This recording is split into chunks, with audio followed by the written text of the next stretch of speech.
Bienvenue sur cette vidéo de présentation de la 3D Experience et surtout de l'application X-Design qui va vous permettre de modéliser votre véhicule pour le challenge course en cours. Donc nous allons tout de suite passer à la découverte de la 3D Experience. Alors quand vous vous connectez, vous allez donc avoir cet espace de travail. Vous cliquez sur la petite croix pour fermer cette fenêtre et vous venez cliquer sur la roue de sélection. Alors la roue de sélection, elle se trouve ici. Donc vous cliquez et là vous avez ici toutes vos applications. Alors, ce que je vous conseille tout de suite de faire, c'est de venir glisser l'application X-Design dans vos favoris, donc mes apps favorites. Donc maintenant, on va accéder à X-Design en double-cliquant dessus.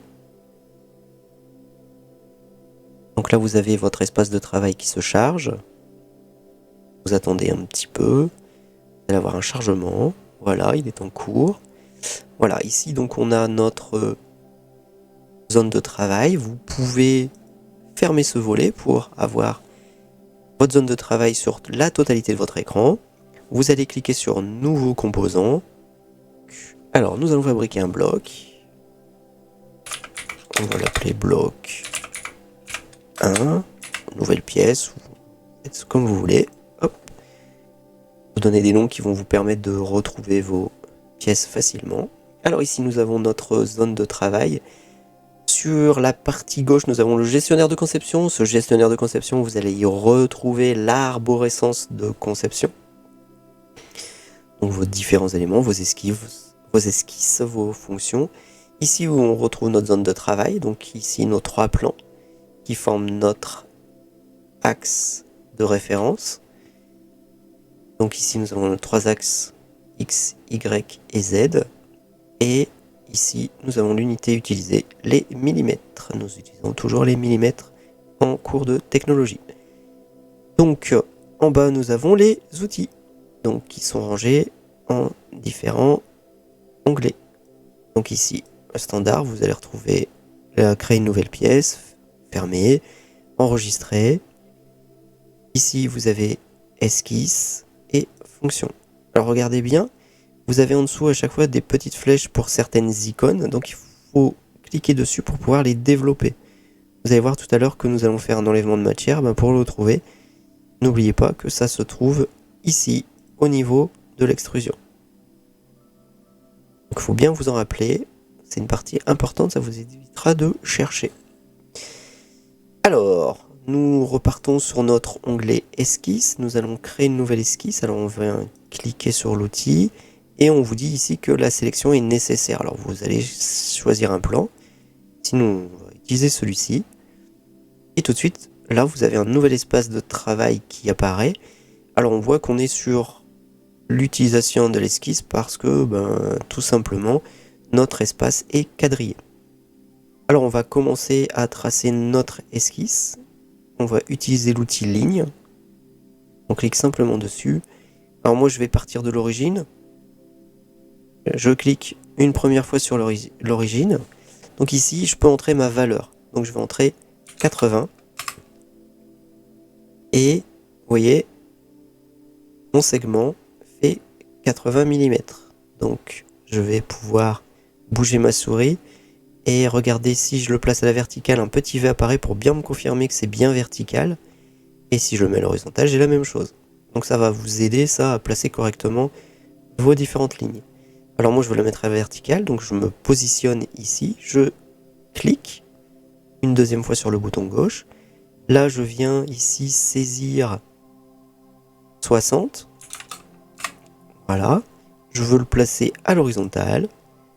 Je vais descendre ici de 30, encore à la verticale, et imaginons que ici je veuille mettre 90, mais que je clique car j'ai oublié d'entrer la valeur. Ce n'est pas bien grave, continuez. Pour le reste, vous allez voir qu'on peut coter ensuite. Alors, une fois que vous avez fermé votre esquisse, regardez, elle est là, vous êtes sûr qu'elle est bien fermée, parce que vous avez la surface qui est devenue bleue. D'accord? Donc ici, voilà, cette partie-là, j'ai oublié de la coter. Je voulais mettre 90. Je vais venir utiliser mon outil cotation qui est ici. Je viens cliquer là, vous voyez, sur ma ligne. Et je viens mettre 90. Voilà. Donc ici, vous avez votre esquisse qui est complètement définie. Alors, on aurait pu utiliser l'outil cotation, hein, simplement regarder, mettre notre forme.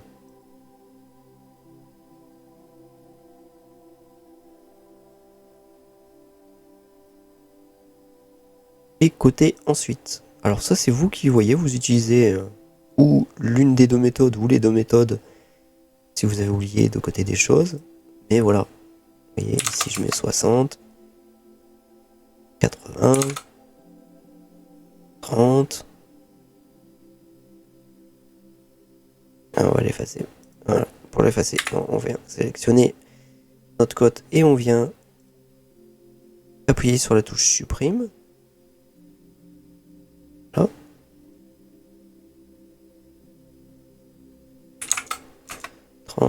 Et 90. Voilà, on obtient exactement la même chose. D'accord. Maintenant, on va supprimer cette partie-là. Donc on vient recliquer sur cet outil pour l'enlever. Donc je viens sélectionner une ligne, n'importe laquelle. Alors, je peux en sélectionner une en cliquant simplement dessus, ou en sélectionner plusieurs en maintenant la touche CTRL.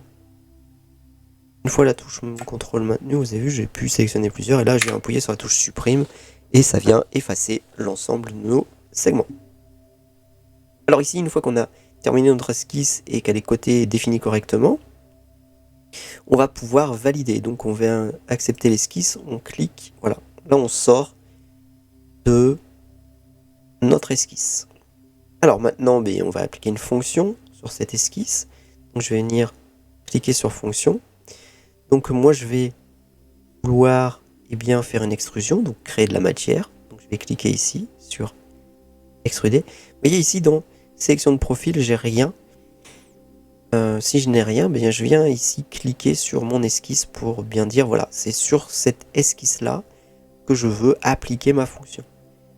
Donc on va nous changer la direction. Non, on va pas changer la direction. On va ici mettre par exemple 120. Voilà. Et on va venir valider. Voilà, ici, une fois qu'on a rempli nos paramètres correctement, on vient valider en cliquant sur OK. Voilà, la petite coche ici. Voilà. Donc j'ai bien ma pièce en volume. Alors je vais créer une nouvelle esquisse sur cette surface, ici. Donc je viens sélectionner ma surface, cliquer sur esquisse. Je voudrais par exemple faire un trou sur cette surface. Alors je viens ici utiliser l'outil cercle. Je viens coter, donc définir correctement ce trou. Donc je mets par exemple 20 mm. Je vais venir le placer correctement sur ma surface. On va mettre par exemple 40 ici et 60. Non, pas. Et 60 ici. Voilà. Donc j'ai défini encore ma pièce, je valide. N'oubliez pas, ici, c'est dans cette zone à chaque fois.